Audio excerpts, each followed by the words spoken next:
Oxford. She is also known by her kindness and personal and professional support to all trainees in Oxford. Dr. Anand, over to you. She will give you an overview about the new structure for the ST3, ST4 interviews and top tips from assessor point of view. Thank you so much for being here today.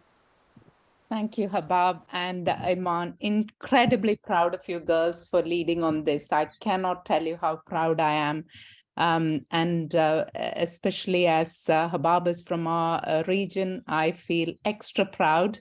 Thank you for doing this. And hopefully you will keep on doing and gaining heights as far as differential attainment is concerned. As Habab was saying, it's a topic that is very close to my heart. Okay, so I want this to be somewhat interactive, and my idea of being here today is not simply to give you the format, because if you open the college website and if you go on the ST3, ST4 interview webinar, you will find all the factual aspects of it.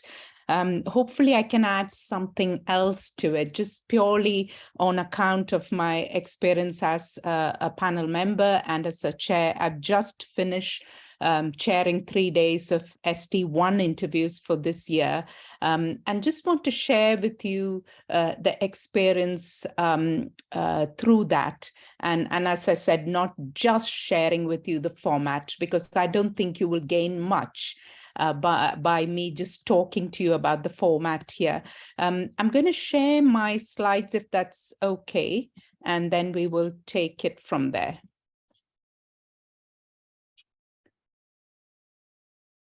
So this is the outline of my talk and just aspects that I would like to check. The first question that I want you to ask yourself is, can you actually prepare for interviews?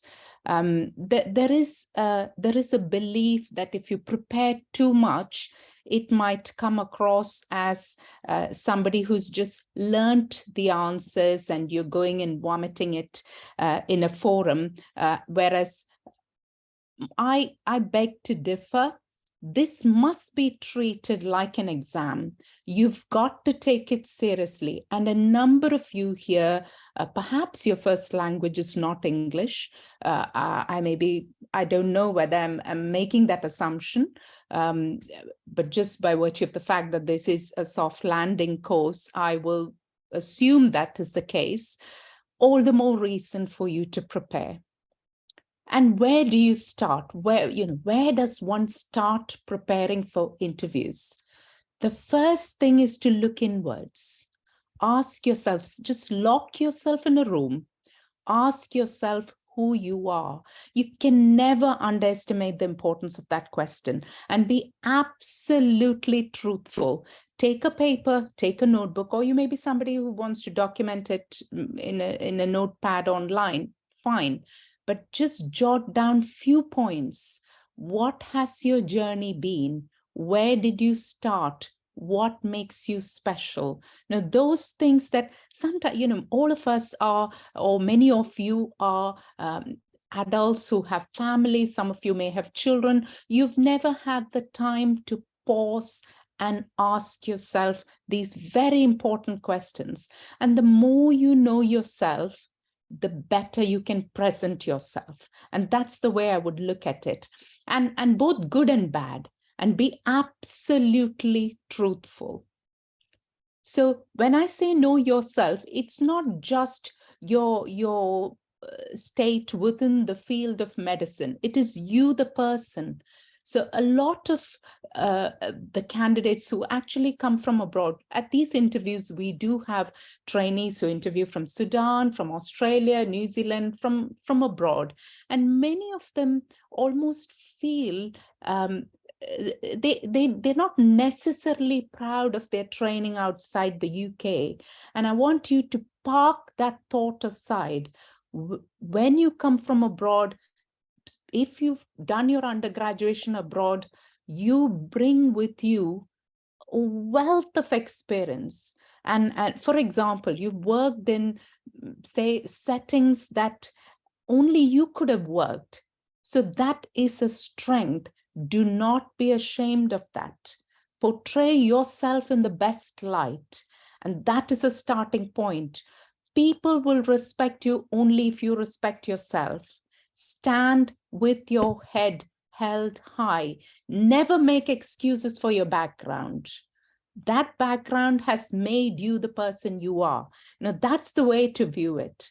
Okay, and not just your ST3 interviews. Now, that will stand you in good stead for life in the NHS. Maybe not in the NHS, maybe you will go abroad, but do not be ashamed of who you are and where you've come from and who trained you. Yes, you may not have trained in the NHS. Yes, you may not have gone to Oxford or Cambridge. It's okay. So what? You did the best you can under the circumstances, and you should be absolutely proud of it. As I am of my background, and that's the key message I want you to have, and that itself will give you the confidence.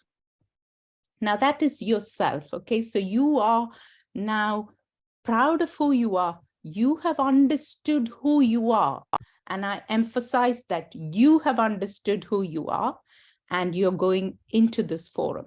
Why pediatrics? Now that's probably an easy enough question, but again, make it your own answer, not just, I like children and therefore that's everybody will say that. Yes, you may still say that, but make it your story. What is unique to you? There will be 20 candidates who are being interviewed. It must be your story that comes through. When I went for my consultant interview, I had a little notebook wherein I made little notes of cases that went really well, cases where I did not do so well. I could have learned something from that. Those little cases, and you can have examples of leadership, and leadership does not mean leading a resus call. It might be, but please don't restrict yourself to that example. That's what I will say. Leadership could be managing a busy shift, managing an on-call where, you had a challenging parent. Leadership could be managing a transfer under difficult circumstances. So just think a bit more broadly and don't restrict yourself to just an emergency call to the resus room, because again, everybody mentions that. Have an example of where you may have managed a situation.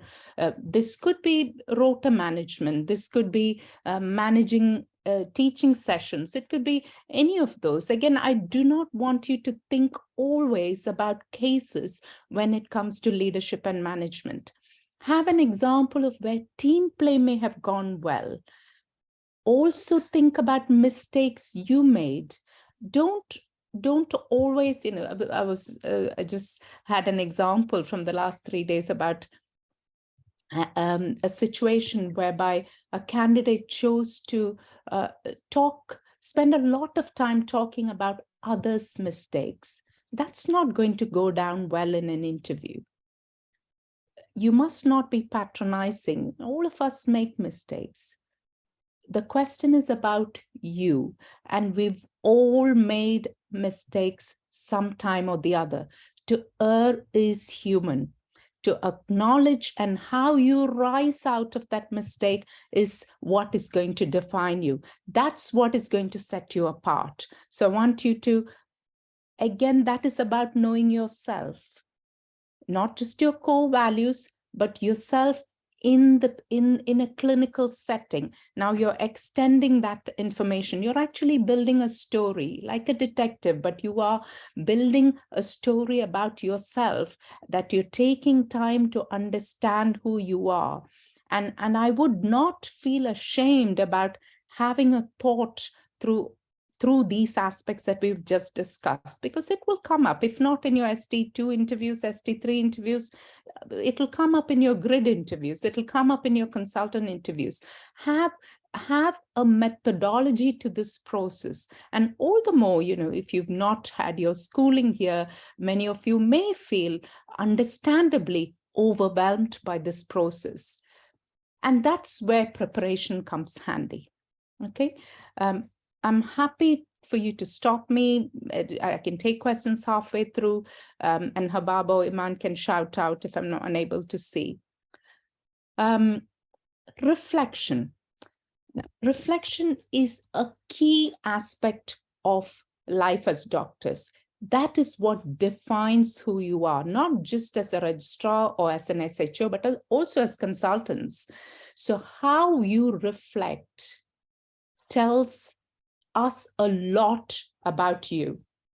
So when you reflect, the biggest mistake candidates do is spend 9 out of 10 minutes that you have talking about the incident.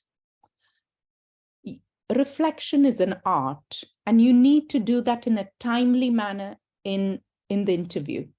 You only have 10 minutes to show, or whatever minutes, to show the panel member how well you have reflected. If you have spent all that time talking about the actual case, then you've lost it. You've lost that battle before it has begun, because you've not had time to get to the crux of the matter.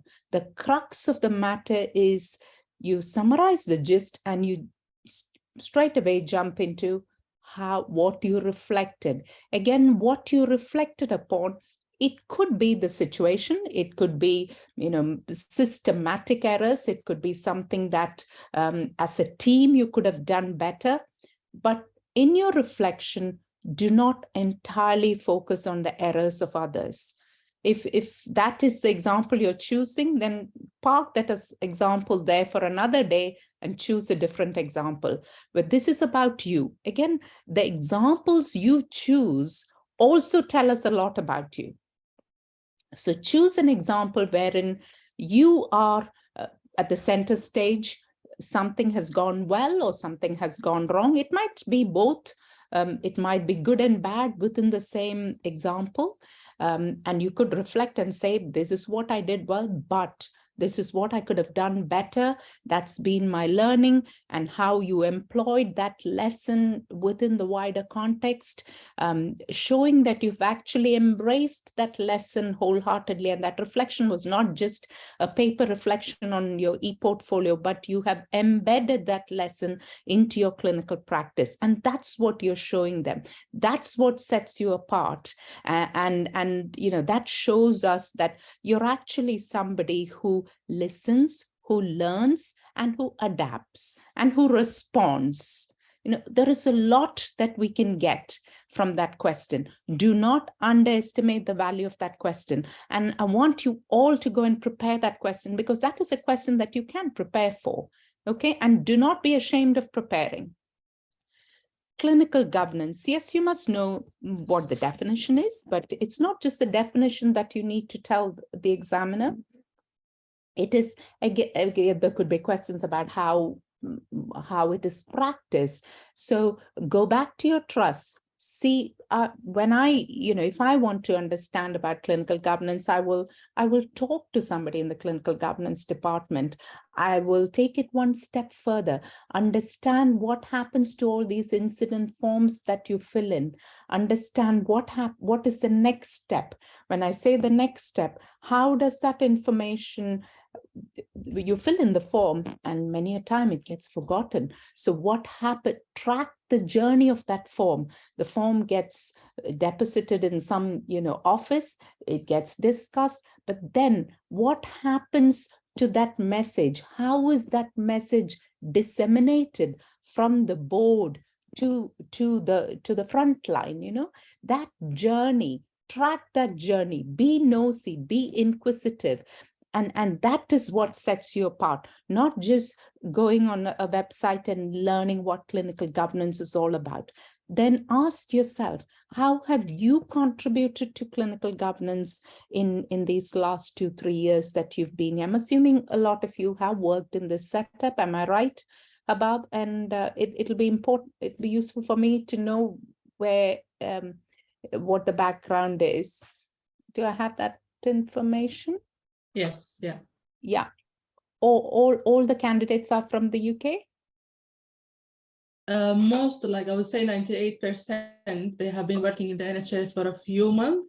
Few months. And Okay. yeah, Yeah. yeah. Okay. And even Okay. a few That's years. And the rest, okay. like very, very minimal, they're joining from abroad. Okay, okay, yeah, so that's helpful to know. And it's fine, even if you worked here for 3 months, yes, you may not have filled in an incident form yourself, but go and find out about it. You could say, actually, I've not been involved in something myself, but I'm aware of the process because I've spoken to X and Y, and I have sat in clinical governance meetings. Those are things that show us that you are inquisitive about the process. You have, because at the end of the day, you're applying not at an ST1 level, but at an ST3, ST4 level. So they do expect that level of understanding and inquisitiveness from you, and leadership, taking ownership. All of that is what that tells us. Communication. Now, this is where sometimes, candidates who have not worked here don't necessarily score high. And I think a lot of it is down to self-belief. And I strongly believe in that, because I don't think communication necessarily means talking English fluently. Communication can be nonverbal. Communication can be listening. Communication can be responding. All of that is communication. So even if your English may not be your first language, and therefore you may or may not be very fluent in it, don't feel apprehensive even before the journey has started, because if you lack confidence, then that's going to show. Just march in there like you would in your own setup. If you've not worked here, as Habab was telling me, a number of you have worked here only for a few months, but you may have worked in your own countries. That's okay. As I said at the very outset, you come with a wealth of information. You come with experience, and the fact that you have the courage to come and work in a different setting shows your resilience. That must give you the confidence. And if you're confident, you will be stable in that setting. And if you're too shaky, then you're not listening. If you're not listening, you're not able to respond appropriately. So please park your worries aside about the fluency of the language. Trust your instincts as a doctor. Think of what you would do in your own setup. And if you're logical, and if your body language is right, if there is compassion and empathy in your body language, that itself will score marks. Okay. I can see there are lots of comments in the chat box, but I can't open the chat box now. So Habab or Imam, you can shout out, or I will come to it in a little while. Can I carry on? Yes, please. Okay. So and safety. Remember that patient safety is at the heart of it all. So if at any stage you are coming across as a person or as a potential registrar who is not safe, then there is no next step. Remember to escalate in a timely manner. So these are things that I want you to go over and over again before your interview process. I'm going to move to the next slide. Now, this information is already there on your website. I don't want to waste time talking about this, which you can just take off from the website. I've put in the link there at the end of it. I'm happy to share that with Habab. And this is taken out of a webinar from the college that will give you information about the actual format. I will leave this there for a minute or so You can take a photo. I'm happy for you to do so, but please go and look at the college website, look at the webinar. This is simply signposting. Communication. This is a scenario where the interaction is not with a panel member, but with a role player. Now, a number of you may not have worked in a setup where there are actors in the context of exams. So this is an actor who has a lot of experience with membership exams, with ST1 exams, ST3 exams, and so on. So they know the drill. They are given information beforehand, and you will be given some information. Their information is a little more elaborate. It will be about the same situation, obviously, but it will it'll have more instructions on what they ought to do. Remember, your role is they are either the parent or the teenager, or usually it's a parent or a teenager, and your role is to communicate with them in a manner whereby they are feeling that they have been listened to. That I want to underline that your role is to listen and respond. Sometimes, they may come across as being rude, because that's probably what the instruction there is. And that will exactly be the scenario in a busy accident and emergency department where parent is waiting for 5 hours. He is going to be angry. What this tests is how you can deal with that situation, because you're going to be the registrar. Take yourself to the clinical arena and do exactly what you would do. Don't overcomplicate it. Don't think, oh, this is an exam and therefore I've got to be doing something more clever here. No, think basic, think what you would do on a day-to-day basis. And if you keep it simple, you will be fine. Career motivation, we spoke about that a little bit, where you are, where you know what you want, where you have had a good think about not just the chronology, not just the post you have done, but the lessons you have learned. It does not have to be in the NHS. It could be anywhere. And there are candidates who apply into the program from abroad.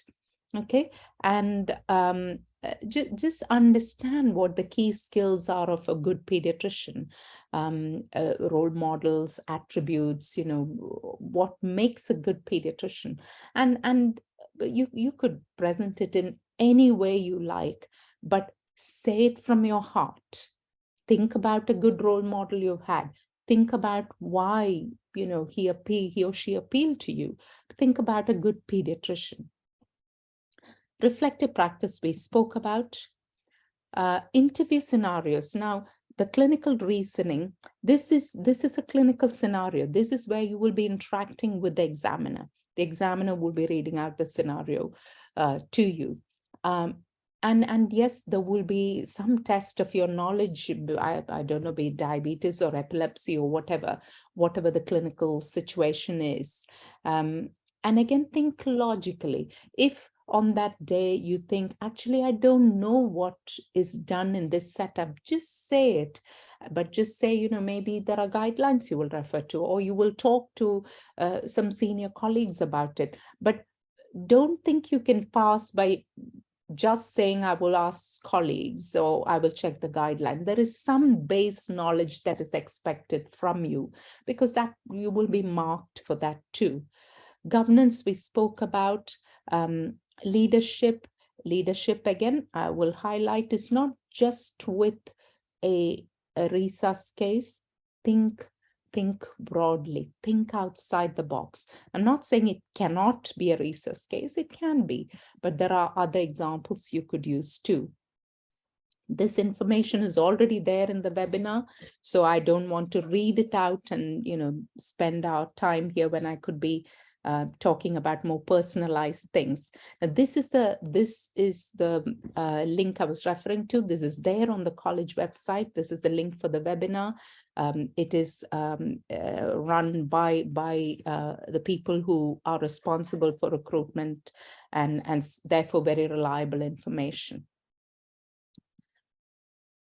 I just want to leave with this last slide and then take some questions. What you must remember is you are telling your story. I always say this, think you are sitting in a train and you meet a passenger, a friendly passenger. You will just pick up a conversation. Think about an interview like that. Don't think about it as yes, it may seem artificial, but you're going to be your best form only if you are confident and portray your best self. And for that, you've got to calm your nerves. And by thinking of it like this, you're there to just tell them about you, tell them what you do for a living, tell them what you want to do for a living, share the knowledge you have, show them what you don't know, but show them how you will learn. These are simplistic key things that we do day in and day out. Imagine you're sitting at a handover. What would you do? How would you present facts? Very important, the consultant is thinking, is this registrar going to be okay when he or she is alone in the middle of the night with a patient and I'm at home? Will he or she call me and convey the message in a decent manner, wherein I get the gist of what is going on? That's what the consultant is thinking. So I want you to just pretend you have a situation, pick up the phone, practice a few things. There is nothing wrong in practicing. Do not overcomplicate. Do not overthink. I'm going to stop there. I wish you all the very best, and I will take some questions. Hi, can I ask a question, please? Yes, sure. Hi, I'm Dr. Swati. This is regarding clinical governance station. So what they have mentioned in the description is the scenarios could be related to staffing, patient management, and complaint handling. I'm still not able to get a grasp of how I should prepare for it. Okay, so staffing and patient, what did you say? Patient management and complaint handling. So patient management is very broad. It could be anything. With complaints, what I would say is go and look on your website on how you would, or every trust intranet will have a little section called the clinical governance, and every trust has got its own policy on how it will respond to complaints. But the general gist would be, you apologize. Patients are already overwhelmed, they are stressed. That's the baseline. That's where we're working from. They may be sometimes not very rational. You might be cross at them for having put in a complaint, but we are being professional here. We need to be the bigger people, because they are patients, they are vulnerable. You've got to remind yourself this time and time again. And what you need to do, generally what happens is there is a written response that is prepared by the clinical lead, and that goes through the trust. What you must not do is take the phone and call the patient directly when they have put in a complaint. The response needs to be very formal. It will go through your clinical directorate and through your complaints department. It needs to be done in a timely manner. 28 days is the time cut off in most trusts, but I would check your trust in particular. So we're just running a bit late on the event. Thank you so much. We will answer most of those questions in the breakout room, if that's okay. Yes, I will. Yeah. Dr. Anand, thank you. Thank you very much for such an interesting talk. Thank you for being here today. It means a lot to all of us. Thank you very much. My pleasure. Thank you. So now, Iman, do you want to introduce Neela? Oh, yeah. Yeah. So delighted to introduce our next speaker, Nilakshi. She's one of the soft landing members. She's the ST5 London trainee. And recently she got oncology grade post. Congratulations, Nilishka. So she will gonna to share with you guys her top tips for interview. Over to you. Okay, I'll just start sharing my screen. I'm mindful of the time. Iman, would you be able to give me an alert at 5 minutes so that I can just quickly wrap it up in 6? Is that okay? Yeah, that's fine. So I'm Nilaksha. I didn't really need that oncology introduction, but I'm Nilaksha, one of the soft landing members. And I was sitting here for the last 30 minutes and just wondering, what if I had listened to Dr. Anand's talk before my interview? This was amazing. I think she spoke exactly what I was going to speak. So there'll be a lot of overlaps. So I'll try, and that's why I shortened my talk. I'll not go talk through all the slides, but I'll try and do is just share what my experience is as an IMG, how I saw the interview, and what were things that were slightly different, from what I was expecting. I took the interview back in 2020, and that was for a March 2021 entry, and that was the first time they were doing a virtual interview because of COVID. And obviously it was not as detailed as it is now. Clearly they have worked on it and expanded. So I had a few questions that were kind of overlapping with what the interview is now at the moment. So the aims of the session will be just talk the couple of situations that are overlapping that I had the experience of doing in the interview. And other than the ST4 entry interview, my other interview experience would include some of the clinical fellow jobs that applied for, and obviously the very recent grade interview.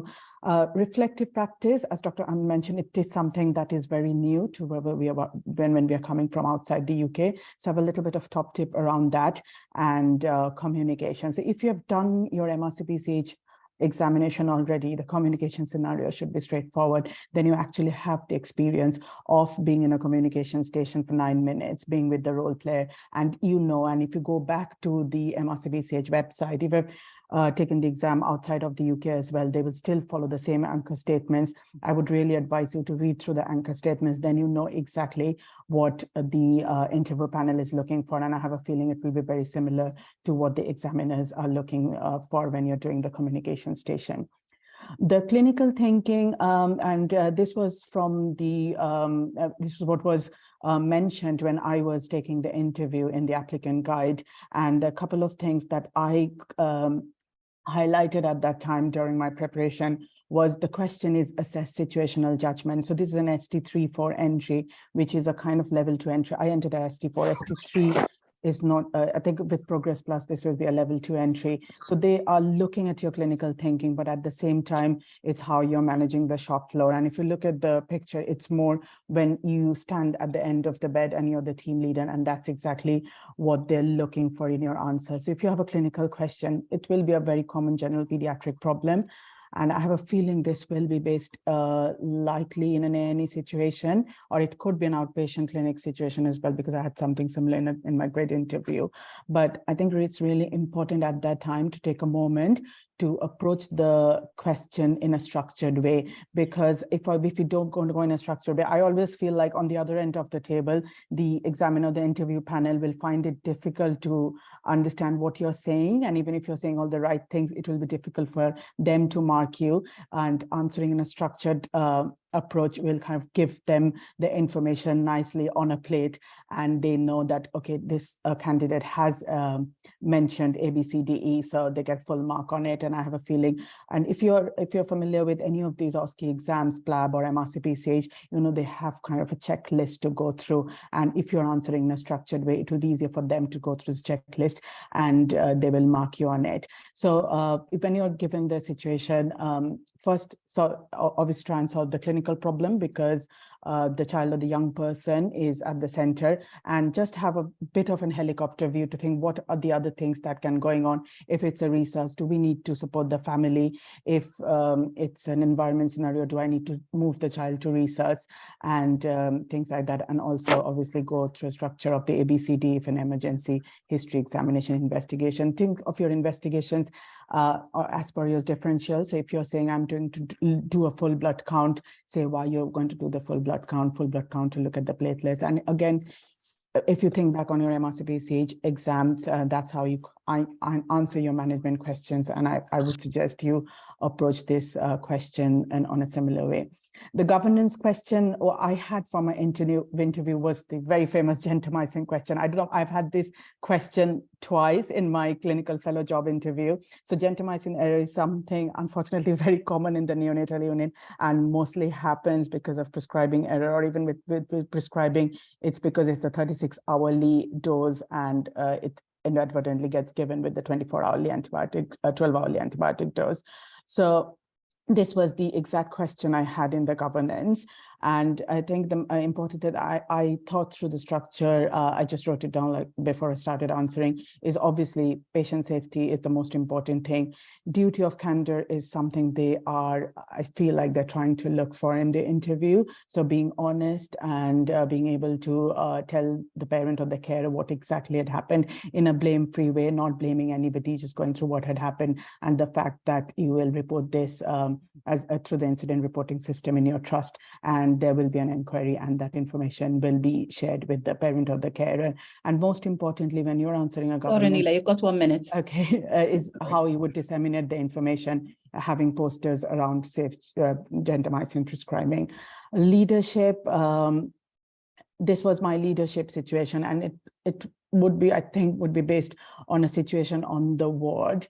And you can use some of the acronyms, LEAPS or SPIES, which we can talk about in the breakout rooms. Again, patient safety should be a priority. Think about what other services are available when there's concerns around patient safety. But as a team leader, what they're trying to look for is how you're supporting the staff, because when things go wrong, nobody feels good about it. And it's really important that you, if it's a nursing staff or a parent who might be in the situation, I'm not saying they have done the mistake, but in the situation, that you think about supporting them. And these were some of the domains I was assessed on the leadership. Managing conflict, again, this is something we will talk about in the breakout rooms. Communication, I've already said, this is what you can follow. These are the anchor statements from the MRCP-CH website. And these are some resources you can look at if you want to look at how communication stations are based on. And there's some videos on the London School of Paediatrics MRCP-CH website. Reflective practice, this was, as I said, completely new. And this is the Gibbs reflective cycle, which if you just Google reflective practice, this is what they will come on. But on the GMC website, there is a cycle that I find really helpful, and it's short and it's very self-explanatory. What had happened, so what, now what? And if you have a 7.5 minutes, I would suggest spending the first couple of minutes just going through the incident, as Dr. Anand said. Do not elaborate the incident, the main points of the incident, but the most important part would be how you felt about it. And again, equally important is what you're going to do about it.